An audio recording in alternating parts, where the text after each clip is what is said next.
오늘 함께 나눌 말씀의 제목은 내 주를 가까이입니다. 다 같이 함께 따라해 볼까요? 내 주를 가까이. 신앙생활은 예수님과의 거리에 따라서 다르다라는 말이 있습니다. 모든 신자들은 예수님을 나의 구주로 믿는 자들입니다. 그렇지만 예수님과의 거리는 제각각 다 다릅니다. 저와 여러분이 진짜 신자라면 예수님과 아주 가까운 거리에서 신앙생활을 해야 마땅합니다. 그래야만 하는 이유는 예수님과의 거리가 가까울수록 아무런 근심, 걱정, 염려가 없기 때문입니다. 찬송가 370장은 이렇게 노래합니다. 주 안에 있는 나에게 딴 근심 있으랴. 십자가 밑에 나아가 내 짐을 풀었네. 주님을 찬송하면서 할렐루야 할렐루야. 내 앞길 멀고 험해도 나 주님만 따라가리. 주 안에 있는 나에게 딴 근심 있으랴. 십자가 밑에 나아가 내 짐을 풀었네. 주님을 찬송하면서 할렐루야 할렐루야. 내 앞길 멀고 험해도 나 주님만 따라가리. 아멘. 그렇습니다. 내가 예수님과의 거리가 가까우면 가까울수록 비록 살 날이 얼마 남지 않았다 할지라도 영생의 확신이 있기에 콧노래 부르면서 찬송하며 나아갈 수 있습니다. 예수님과의 거리가 가까우면 가까울수록 내가 직장에서 실직하더라도 내 자녀가 비통한 일을 당한다 할지라도 세상 그 모든 풍파가 내게 닥쳐온다 할지라도 그것이 전혀 나에게 환난과 핍박으로 느껴지지 않습니다. 반대로 아무리 내가 노후 준비를 철저히 하고 몸이 건강하고 또 노후에 쓸 돈도 넉넉하고 자녀들도 다 잘 되었다 할지라도 주님과 거리가 멀어진 사람은 일생의 불안, 염려, 공포, 실망, 원망 등등 이런 것들이 끊이질 않습니다. 그렇다면 여러분, 신앙생활이란 어떤 것입니까? 지난주에도 제가 말씀을 드렸습니다. 신앙생활은 한마디로 주님과 친밀한 교제를 나누고 누리는 것입니다. 주님과 친밀한 교제를 나누고 누리는 삶, 이것이 신앙생활입니다. 우리 주님께서 그걸 간절히 원하고 계십니다. 여러분, 신앙생활하는 목적을 우리 주님으로부터 뭘 얻어내는 것으로 생각했다면 이는 주객이 전도된 겁니다. 예수 믿으면 복 받는다, 예수 믿으면 만사형통한다, 이것이 우리가 신앙생활하는 목적이 되어서는 안 된다는 것입니다. 오늘 보면은 예수님께서 신문을 받으시는 장면입니다. 그 당시 재판은 특별한 경우를 제외하고는 밤에 열리지 않았습니다. 월요일부터 목요일까지 공식적으로 재판이 열리고 절기나 안식일에는 재판을 열지 않았습니다. 근데 오늘 성경을 보면 6월절기, 심지어 밤중에 지금 재판이 열리고 있습니다. 한마디로 불법적인 재판이 열리고 있었던 겁니다. 이 재판 과정에서 대적자들은 성난 사자처럼 달려들고 있으며 예수님의 제자들은 모두 다 도망을 가버린 채 지금 유일하게 베드로만 남아 있습니다. 54절, 베드로가 예수를 멀찍이 따라 대제사장의 집들 안까지 들어가서 아랫사람들과 함께 앉아 불을 쬐더라. 베드로가 지금 대제사장의 집안 뜰까지 따라 들어간 겁니다. 근데 이는 참으로 위험하기 짝이 없는 행동입니다. 얼마 전 겟세마네 동산에서 베드로는 칼을 들고 대제사장 종의 귀를 잘라버렸습니다. 그런 돌출 행동 때문에 이미 베드로의 얼굴이 널리 알려져 있을 가능성이 높습니다. 그렇다 보니 오늘 마가의 기록이 어떻습니까? 평소에 그렇게 용감했던 베드로가 예수를 멀찍이 따르고 있습니다. 가까이 할 것인가 멀리 할 것인가 지금 베드로는 고민하면서 불을 쬐고 있었던 것입니다. 여러분, 사회생활 하는 데 있어서도 적절한 거리 유지는 필수적입니다. 이 사람과 가까이 할 것인가 말 것인가 판단하고서 나에게 손해가 되면 멀찍이 하고 유리하면 가까이 다가갑니다. 우리가 직장생활 하면서 신자인 것을 밝힐 것인지 감출 것인지 왜 고민할까요? 예수 믿는다는 것을 말하면 유리할지 불리할지를 먼저 계산하기 때문입니다. 예수를 믿어서 복받는 것은 너무나 좋지만 손해를 보고 고난을 받는 것은 원하지 않기 때문입니다. 그런데 이와 같은 멀찍이 따른 행동은 하루아침에 일어나지 않습니다. 베드로는 바로 앞 겟세마네 동산에서 기도할 때도 기도하지 못했습니다. 그가 왜 기도하지 못했을까요? 육신이 약해서요? 아니에요. 저는 그렇게 생각하지 않습니다. 마음은 언제도 육신이 약하다. 이것은 말장난입니다. 마음이 지금 해이해졌으니까 육신이 무너져 버린 겁니다. 마음 문제입니다. 내 마음이 다 해이해졌으니까 육신 자체도 무너져 버리고 만 것이죠. 육체적인 문제가 아니라 영적인 문제였습니다. 베드로는 겟세마네 동산에서뿐만 아니라 그 전부터 조금씩 예수님과 멀어져 가고 있었습니다. 요즘도 그렇습니다. 코로나 팬데믹으로 교회를 나오는 횟수가 줄어들다 보면 우리 마음도 멀어지게 되어 있습니다. 한번 생각해 보세요. 지금 코로나가 지금 2년 넘게 지속되다 보니까 처음에는 교회 못 가는 것이 굉장히 불편했습니다. 근데 지금은 어때요? 교회 안 가도 별 문제가 안 돼. 너무 편한 겁니다. 자연스럽게 여겨준 겁니다. 아이, 교회 못 가면 나중에 뭐 목사님 동영상 설교 보면 되지. 이런 식으로 자기 합리화를 하게 되는 겁니다. 언제나 그렇습니다. 변화는 어렵고 변질은 쉽습니다. 다시 말씀드릴게요. 변화는 어렵고 변질은 쉽습니다. 우리가 변화한다는 것은 참 어려워요. 근데 변질하는 것은 순간이에요. 넘어지고 쓰러지는 것 순간이에요. 멀찍이 따르는 사람들의 특징이 있습니다. 그들은 안으로 깊숙이 들어가지는 않는다는 겁니다. 이 멀찍이 따르는 모습은 경계선에 서 있는 모습, 어느 쪽에도 속하지 않는 모습입니다. 사랑하는 성도 여러분, 좀 안타까운 얘기지만 지금 베드로는 예수님의 제자가 아닌 기회주의자로 전락해 있는 겁니다.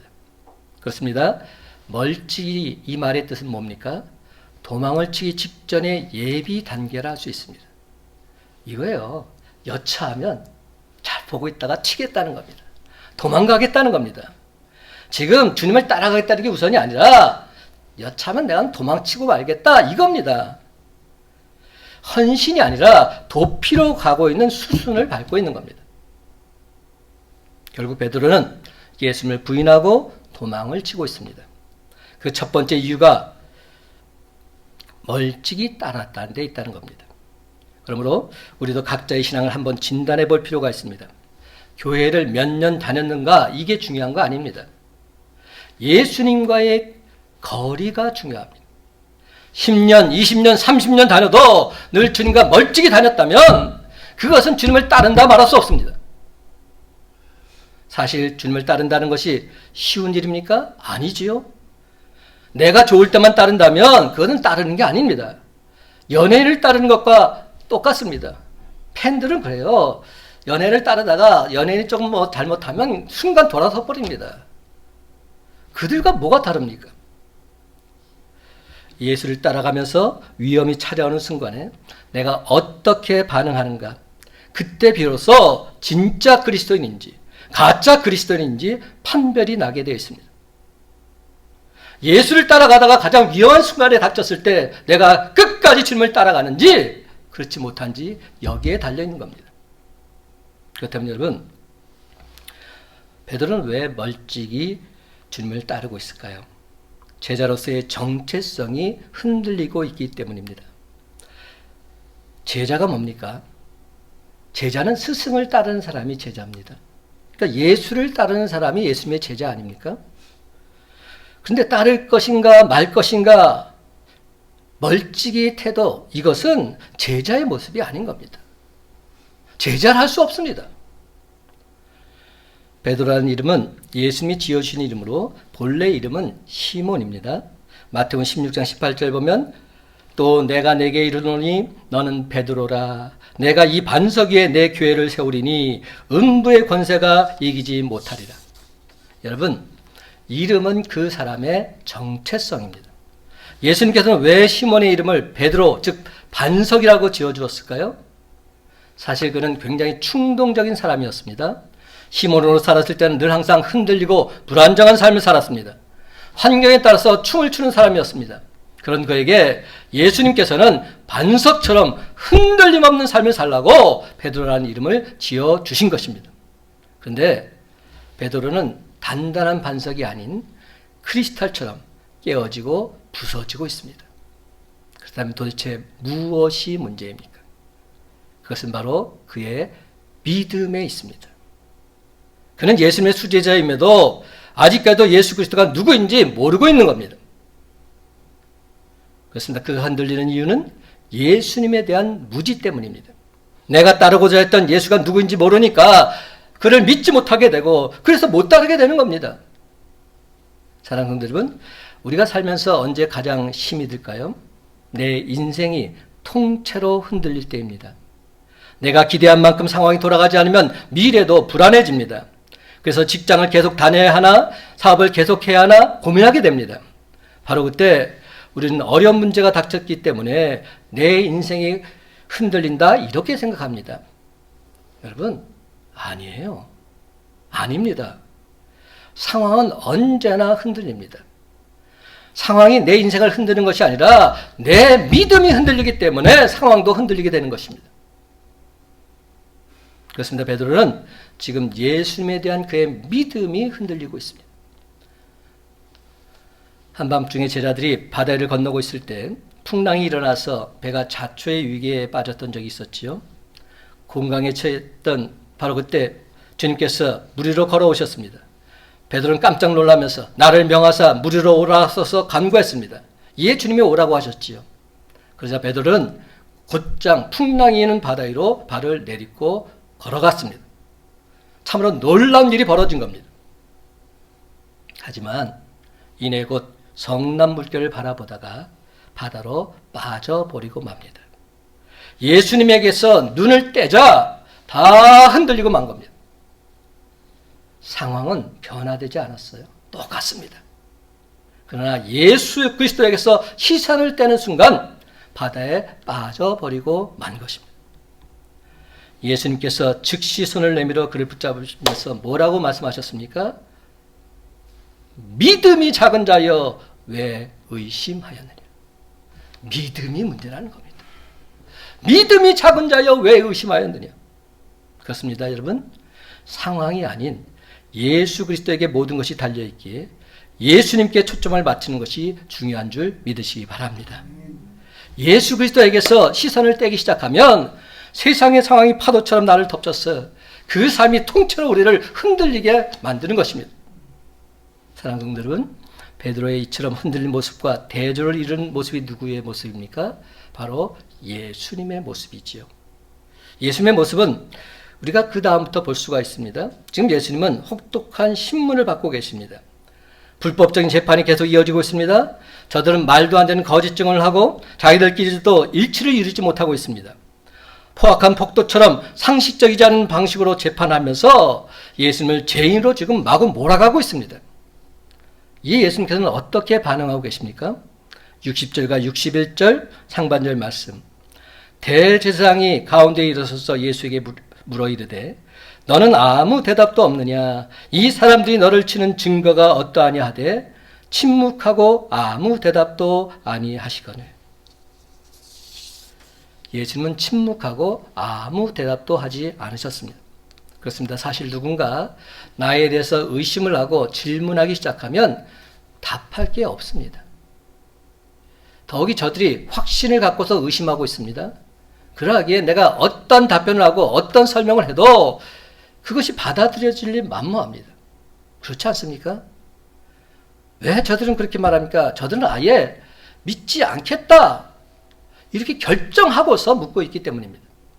예수님을 죽이겠다 작정하고서 결론을 내리고 있는 사람들에게 내 자신을 아무리 변호한다 할지라도 전혀 그것은 무의미한 것이 되고 마는 것입니다. 우리는 오늘 본문에서 말도 안 되는 비난과 공격에도 초연하신 예수 그리스도의 모습을 보고 있습니다. 예수님께서는 누군가의 변호나 누군가의 비난으로 추락하거나 변하는 존재가 아니십니다. 예수님은 그리스도이시고 하나님이십니다. 예수님께서는 사람들의 평가에 휘둘리지 않으십니다. 예수님 결단코 흔들리지 않는 반석처럼 딱 버티고 계십니다. 이사야 53장 7절 말씀입니다. 그가 곤욕을 당하여 괴로울 때에도 그의 입을 열지 아니하였으며 마치 도수장으로 끌려가는 어린 양과 털 깎는 자 앞에서 잠잠한 양같이 그의 입을 열지 아니하였도다. 여러분, 오늘 본문에서 집중적으로 지켜봐야 될 예수 그리스도의 모습이 무엇입니까? 위협적인 분위기 앞에서도 조금도 흔들림이 없는 모습, 조금도 변함이 없는 모습. 그렇습니다. 이는 베드로와는 전혀 다른 모습입니다. 예수님께서는 대제사장 가야바뿐만 아니라 빌라도 총독 앞에서도, 그리고 십자가 앞에서도 마찬가지셨습니다. 예수님은 흔들림 없는 반석이셨습니다. 베드로는 깨어진 반석이었지만 예수님은 결코 깨어지지 않는 반석, 전혀 흔들리지 않는 반석이심을 우리에게 보여주고 있습니다. 사랑하는 성도 여러분, 우리는 참으로 혼란한 시대를 살아가고 있습니다. 모두가 다 길을 잃었으며 그 어느 때보다도 미래가 불투명합니다. 어찌 보면 전쟁터 같은 세상에서 우리는 살고 있는 겁니다. 특별히 기독교에 대한 적대적인 분위기가 날이 갈수록 더욱더 심해지고 있습니다. 그러므로 여러분, 지금이야말로 신자의 정체성을 분명하게 드러내야 할 때입니다. 기독교 역사를 보면 호의적인 때가 그렇게 많지 않았습니다. 복음이 들어가는 곳에는 거대한 적대적인 환경이 만들어졌습니다. 그런데 이처럼 어려움이 오면 우리의 신앙은 두 갈래로 나누어지게 됩니다. 핍박이 오면 올수록 신앙이 더욱 깊어지는 사람이 있는가 하면 핍박이 오면 올수록 신앙이 더욱더 멀어지는 사람이 있습니다. 이는 코로나 팬데믹 상황 속에서도 더욱 분명하게 드러나고 있어요. 코로나 이전보다 여러 가지 면에서 신앙생활을 하는 것 어려워진 것은 사실입니다. 그렇다 보니 신앙이 무너지는 사람이 꽤 많이 있습니다. 그렇다면 도대체 어떤 사람들이 무너지고 있을까요? 예수를 따르는 길에 확신이 없는 사람들, 평소에 멀찍이 주님을 따르던 사람들. 어려움이 올 때 신앙은 철저히 검증되게 되어 있습니다. 그러므로 그 어떤 외부적 상황에서도 전혀 흔들리지 않고 믿음으로 살아가는 저와 여러분 되시기를 간절히 소망합니다. 조금 어려움이 온다고 해서 꼬리를 내리면 안 됩니다. 예수를 믿을 때 찾아오는 위험에 대한 두려움, 예수 이름으로 넉넉히 이겨내야 합니다. 형식적으로 따르는 사람은 두려움이 오면 그냥 무너져 내립니다. 유약한 신자, 멀찍이 따르는 신자, 설 곳이 없어지고 맙니다. 요즘 신자들이 코로나로 인해서 어려움을 많이 겪는다는 이야기들이 나옵니다. 이런 때일수록 교회는 코로나 대비 방역을 더욱 철저히 시행해 나가야 합니다. 왜입니까? 교회 안에서 감염이 일어나게 되면 세상에 빌미를 주게 되기 때문입니다. 그래서 방역을 철저히 준수하다 보니 교인으로서 불편한 점이 한두 가지가 아닙니다.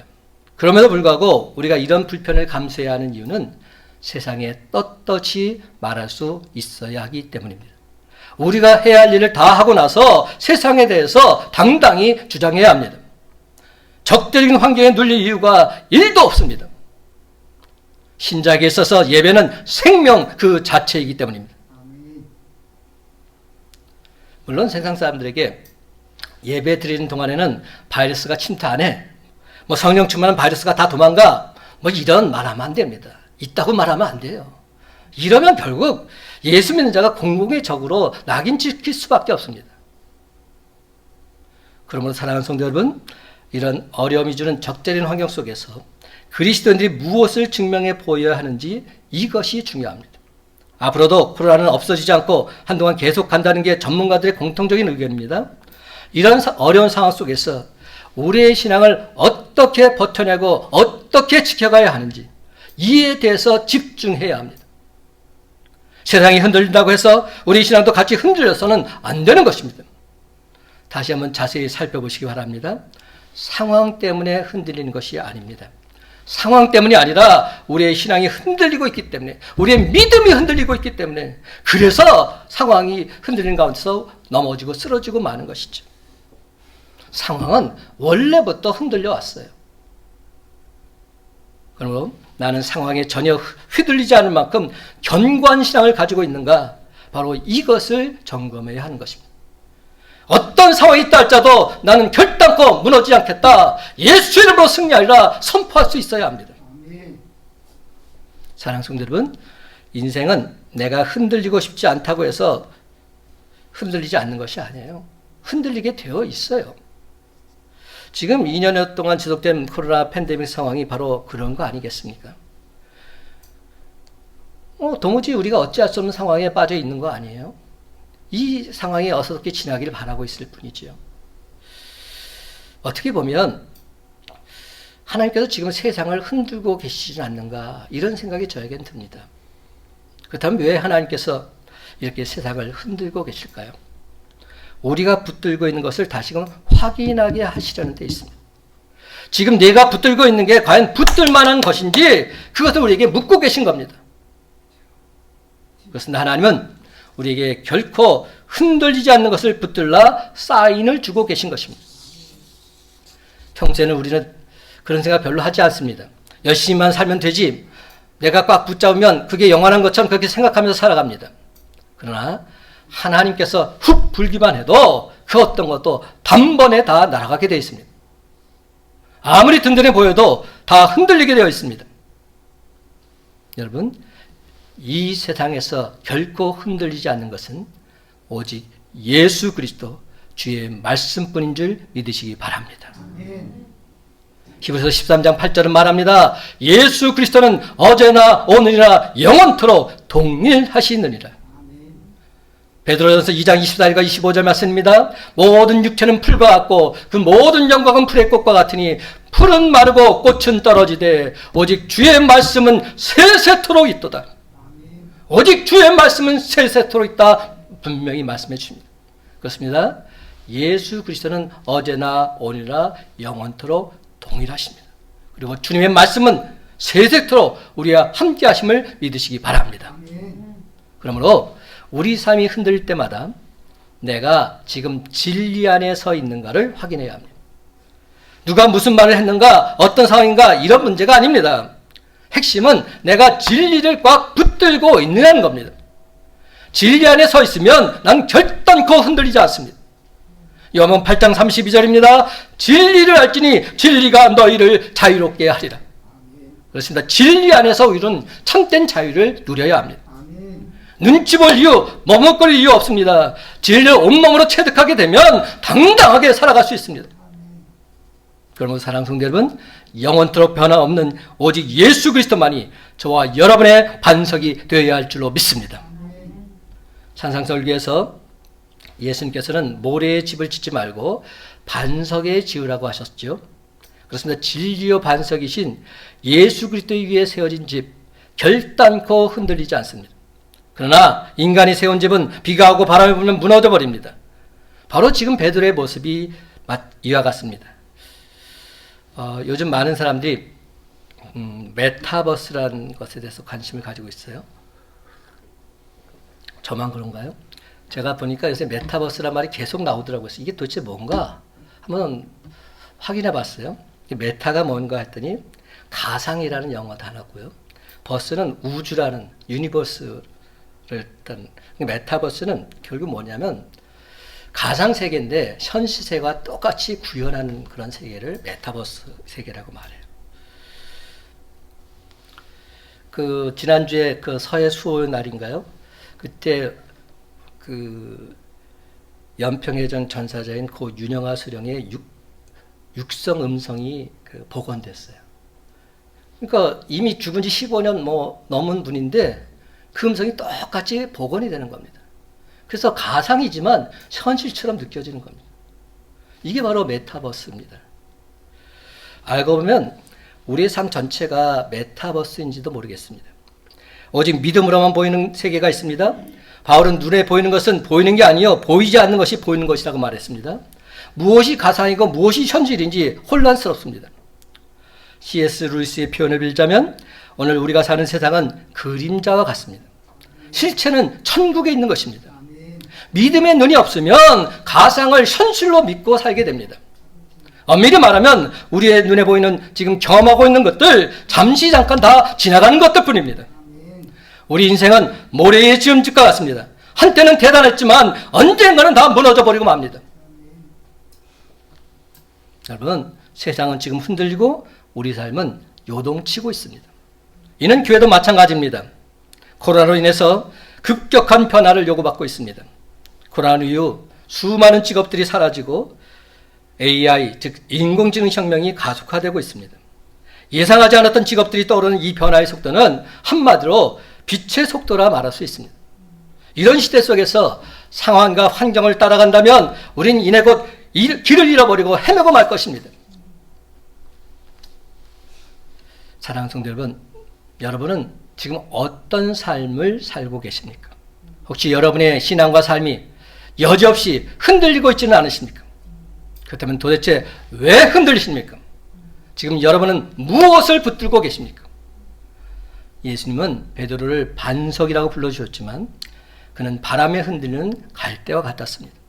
그러나 우리는 베드로가 대제사장들에서 불을 쬐고 있던 그 장면을 다시금 주목해 볼 필요가 있습니다.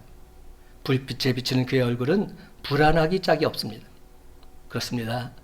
멀찍이 따른 자의 모습은 불안함과 두려움으로 가득 차 있습니다. 그가 쬐고 있던 그 불, 조금 있으면 다 소멸하고 말 것입니다. 여러분, 이내 곧 소멸된 그 불 따르면 아니 됩니다. 우리가 반드시 붙들어야 하는 것은 영원토록 소멸하지 않는 불이요, 진리이신 예수 그리스도이십니다. 아멘. 영원토록 소멸하지 않는 불, 참 진리이신 예수 그리스도. 아멘. 세상은 늘 혼란스럽기 짝이 없습니다. 세상은 우리가 예상한 것처럼 그렇게 호락호락 우리 마음처럼 그렇게 돌아가지 않습니다. 그렇다면 바로 그 순간 우리가 점검해야 할 것이 무엇입니까? 내가 과연 진리를 제대로 알고 있는지, 그 진리를 꽉 붙들고 있는지, 나는 예수를 멀찍이서 따르고 있지는 않은지, 내가 온전히 예수를 가까이서 따르고 있는지 그것을 확인해야 되지 않겠습니까? 사랑하는 성도 여러분, 여러분 지금 도대체 어디에 서 계십니까? 주님을 가까이 있는 자리에 서 계십니까? 아니면 주님을 가까이 하면 내가 뭔가 손해가 있을 것 같았어, 가까이 다가서지 못한 채 군중들 틈바구니 속에서 세상이 주는 쾌락과 물질적인 이익의 모닥불 앞에서 덩그러니 앉아있지는 않으십니까? 이사야 29장 13절은 우리에게 이렇게 말합니다. 다 같이 함께 읽어보기를 원하는데 한 목소리로 함께 읽겠습니다. 시작. 주께서 이르시되 이 백성이 입으로는 나를 가까이하며 입술로는 나를 공경하나 그들의 마음은 내게서 멀리 떠났으며 그들이 나를 경외함은 사람의 계명으로 가르침을 받았을 뿐이라. 주님, 이 모습이 우리의 모습은 아닌지요? 어떤 모습입니까? 입으로는 주님을 가까이 한다 말합니다. 입술은 주님을 공경한다 말합니다. 근데 그들의 마음은 주님에서 이미 멀리 떠났습니다. 주님 공경한다 말하는데 그 공경한다는 것이 단지 지금까지 그렇게 받았기 때문에 그냥 습관적으로 그렇게 말하고 있는 겁니다. 오늘 혹여 주님 앞에 나온 여러분 중에서도 그냥 습관적으로 아무 생각 없이 주님 앞에 나온 분은 계시지 않습니까? 이러다 보면 우리의 삶은 점점 더 주님께로부터 멀어질 수밖에 없습니다. 여러분, 이스라엘 백성들처럼 입술로는 하나님을 가까이 하고 무척이나 신앙적인 채 하면서도 마음으로는 하나님을 멀리 떠나 있는 우리의 모습, 그것이 저와 여러분의 모습은 아닐까요? 바로 그런 우리들에게 주님께서 다시금 말씀해 주십니다. 여기에 하나님 말씀, 야고보서 4장 8절 말씀, 제가 오늘 예배 시작할 때 읽어드렸던 말씀입니다. 하나님을 가까이 하라. 그리하면 너희를 가까이 하시리라. 하나님을 가까이 하라. 그러면 하나님께서 우리를 가까이 해주시겠다 말씀하고 계십니다. 하나님을 가까이 하는 사람이 하나님의 은혜를 입을 수 있습니다. 하나님을 가까이 하는 사람이 하나님의 사랑을 받을 수 있습니다. 그렇습니다. 하나님을 가까이 하는 것이 때로는 우리에게 유익을 주지 않는 것처럼 보인다 할지라도 우리는 하나님을 가까이 하는 삶을 살아야 합니다. 하나님을 가까이 하는 것이 때로는 우리에게 고통을 준다 할지라도, 하나님을 가까이 하는 것이 때로는 세상 사람들에게 멸시천자를 받는다 할지라도 우리는 세상보다 하나님을 더욱 가까이 해야 합니다.